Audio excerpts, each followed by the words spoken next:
Buenas tardes amigos, bienvenidos una vez más a un nuevo video anatómico.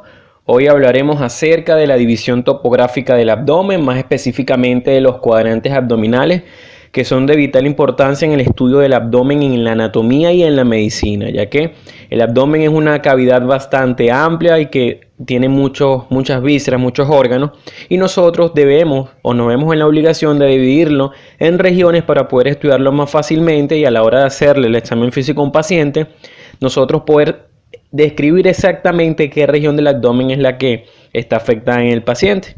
Entonces, antes de comenzar el video, los invito a suscribirse aquí en la esquina inferior derecha, donde dice la palabra suscribirse, le dan clic ahí y así pueden acceder a más videos de mi canal.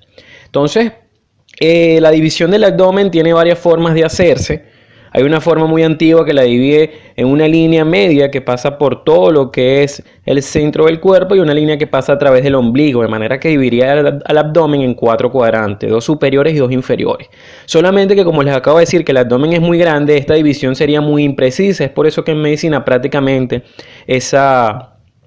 esa división en 4 cuadrantes no la usamos. La más aceptada actualmente es la división en 9 cuadrantes. ¿Cómo vamos a formar esos 9 cuadrantes abdominales? Para ello debemos trazar 2 líneas verticales que deben ser continuaciones de la línea medio clavicular. ¿Ok? Estas líneas, que son continuaciones de la línea medio clavicular, deberían llegar a la mitad del ligamento inguinal. Recuerden que el ligamento inguinal va desde la espina ilíaca anterosuperior del hueso coxal hasta lo que es el pubis. Entonces, en el punto medio de ese ligamento, allí llega la línea medio clavicular. Esas van a ser nuestras 2 líneas verticales.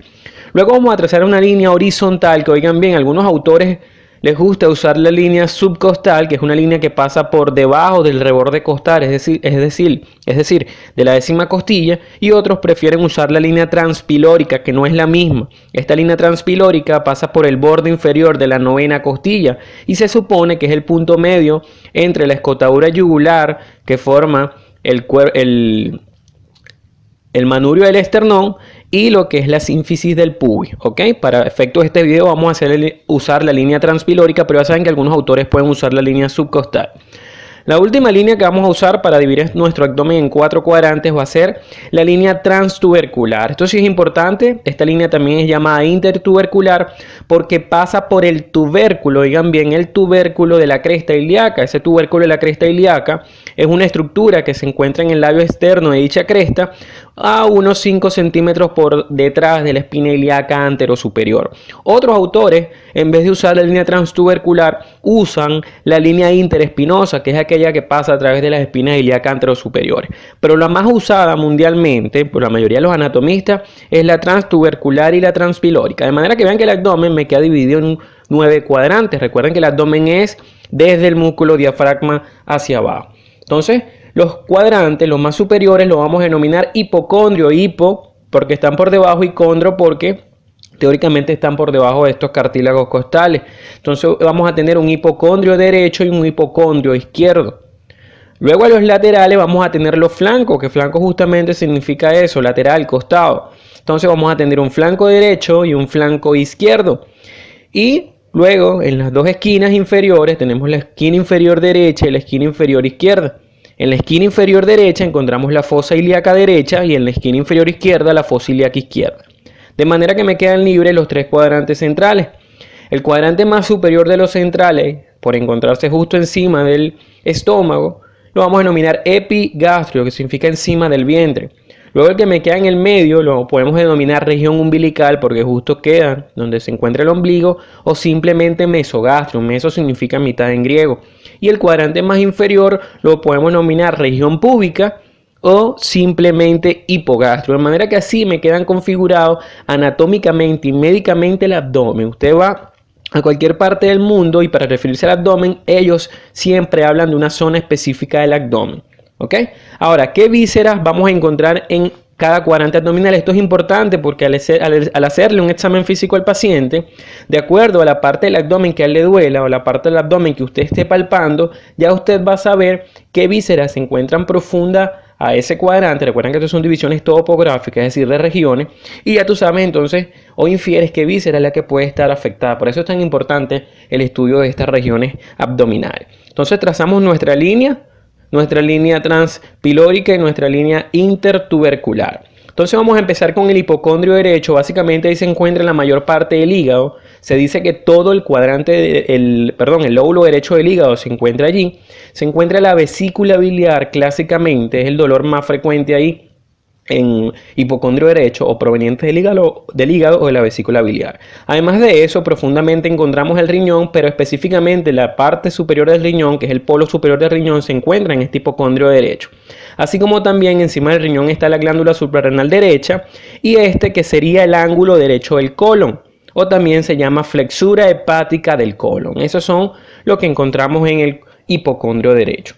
Luego nos vamos al epigastrio y básicamente encontramos la mitad izquierda del hígado, encontramos la mayoría del estómago, gran parte del cuerpo y la porción pilórica ya cuando el estómago pasa casi a ser duodeno. Y luego en el hipocondrio izquierdo encontramos el resto del estómago, ¿ok? Encontramos el polo superior del riñón izquierdo profundamente, la glándula suprarrenal izquierda. Encontramos profundamente detrás del estómago está ahí la cola del páncreas. Encontramos este órgano muy importante que es el vaso y algo muy característico que es que el esófago, su tercera porción es intraabdominal, es la que desemboca aquí en el estómago. Entonces encontramos esa porción abdominal del esófago. Entonces, como en el hipocondrio derecho se encuentra la flexura cólica derecha, aquí se va a encontrar la flexura cólica izquierda, o también se llama ángulo esplénico para referirnos al vaso del colon, es decir, ángulo esplénico del colon.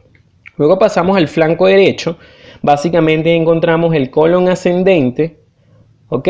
Y encontramos gran parte del duodeno y del yeyuno. Luego en el mesogastrio encontramos básicamente lo que es el colon transverso, ¿ok?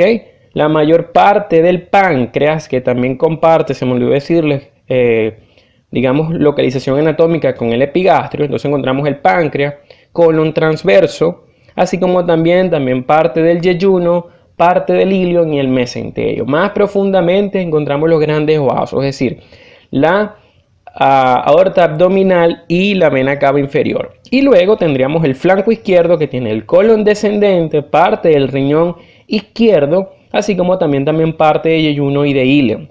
Luego entramos a la fosa ilíaca. En la fosa ilíaca derecha es importantísimo porque encontramos el ciego del colon, encontramos el apéndice vermiforme, que es el dolor más frecuente en fosa ilíaca derecha de origen apendicular.